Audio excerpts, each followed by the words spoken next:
Hello students. तो कैसे हैं आप लोग? मुझे पता है कि बिल्कुल भी अच्छे नहीं होंगे, बहुत परेशान होंगे क्योंकि आप लोगों के बोर्ड एग्ज़ाम आने वाले हैं। लेकिन आपकी इस समस्या का हल लेके मैं आ गया हूँ। तो मैं आज क्लास 10th की मैथ के कुछ इम्पोर्टेंट क्वेश्चन लेके आया हूँ, जिनकी संभावना है कि पेपर में वो प्रश्न आ सकते हैं।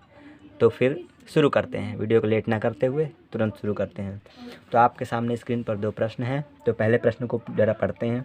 यदि किसी द्विघात समीकरण के दो मूल क्रमशः 2 तथा 3 हैं तो द्विघात समीकरण क्या होगा? ठीक है।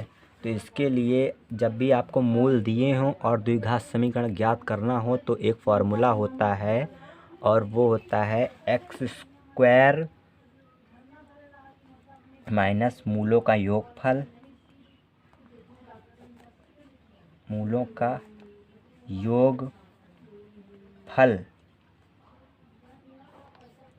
ब्रैकेट इंटू एक्स प्लस मूलों का गुणनफल।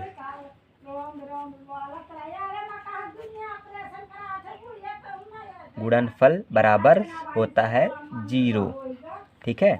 तो फिर उसके बाद मूलों का योगफल ज्ञात कर लेते हैं।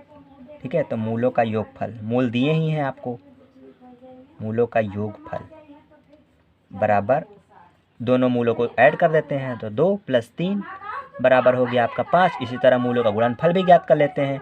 मूलों के गुणनफल के लिए हम लिखेंगे मूलों का गुणनफल बराबर दोनों मूलों का गुणा कर देंगे। ठीक है। दोनों मूलों का हो जाएगा गुणा आपका। तो 2 पहला मूल गुणे दूसरा मूल, दोनों का गुणनफल हो गया कितना 6 हो गया। तो अब हमें क्या करना है, इसी फॉर्मूले में मूलों का गुणनफल और मूलों का योग ज्ञात रख देना है। ठीक है। तो लिख देंगे एक्स स्क्वायर माइनस मूलों का योगफल कितना है 5, तो यहाँ पे लिख देंगे 5 इंटू एक्स, और मूलों का गुणनफल कितना है प्लस मूलों का गुणनफल का 6 इक्वल टू 0। तो हो गया आपका पहला सवाल। ऐसे निकालेंगे हम, अगर किसी समीकरण के मूल दिए हों तो उसका समीकरण निकालना है द्विघात वाला। तो अब आते हैं दूसरे क्वेश्चन पे। ठीक है। तो आते हैं अब दूसरा क्वेश्चन है आपका कि यदि किसी द्विघात समीकरण के मूलों का योग 7 तथा मूलों का गुणनफल 12 है तो द्विघात समीकरण के मूल ज्ञात कीजिए। ध्यान दीजिएगा, उसमें मूल दिए हुए थे। ठीक है। और इसमें मूलों का योगफल और गुणनफल दिया हुआ है। ठीक है। तो उसमें मूल दिए हुए थे और इस वाले क्वेश्चन में हमें मूलों को क्या करना है, मूलों को ज्ञात करना है। ठीक है।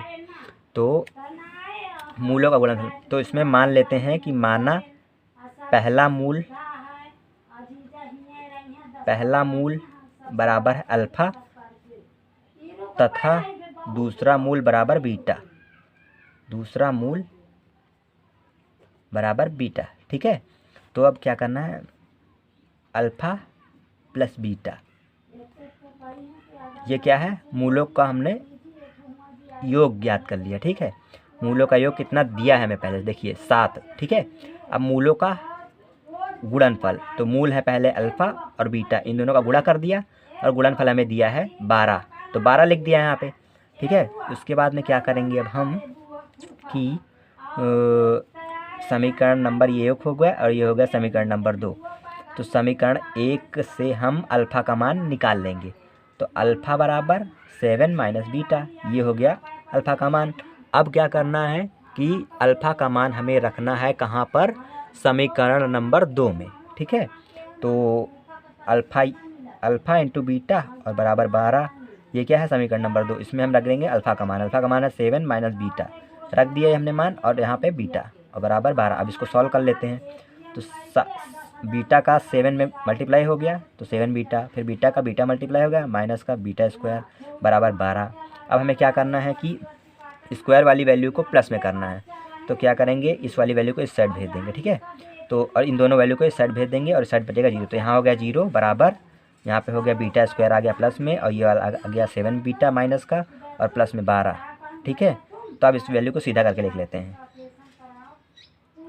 तो यहाँ पे जगह नहीं है तो हम अगले पेज पे आ जाते हैं। ज़रा सा ये हमने पेज को थोड़ा सा इधर मूव कर लिया है। ठीक है।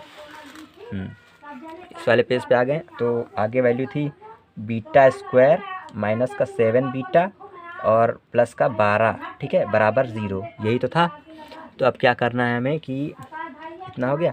अब बीटा स्क्वायर। ये द्विघात समीकरण सॉल्व करने के लिए हमें ऐसा, ये यहाँ पे जितना 12 है तो और यहाँ पे 7 भी है, तो क्या करेंगे हम कि इसको ऐसे तोड़ना है कि जब जब हम दो संख्याओं में कि जब जब हम गुणा करें तो 12 आए और जोड़े या घटाएं कुछ भी ऐसा करें तो 7 आना चाहिए। तो मुझे याद है जहाँ तक कि 4 तिहाई होता है 12, और अगर हम 4 और 3 को जोड़ेंगे तो हो जाएगा 7।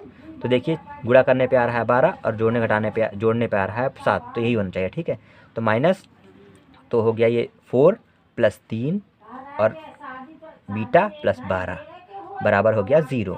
तो बीटा स्क्वायर और माइनस इसका मल्टीप्लाई करवा देंगे अंदर 4 बीटा, और यहाँ पे माइनस आ जाएगा क्योंकि यहाँ पे माइनस लगा, जब ब्रैकेट खुलेगा तो माइनस का अंदर मल्टीप्लाई हो जाएगा।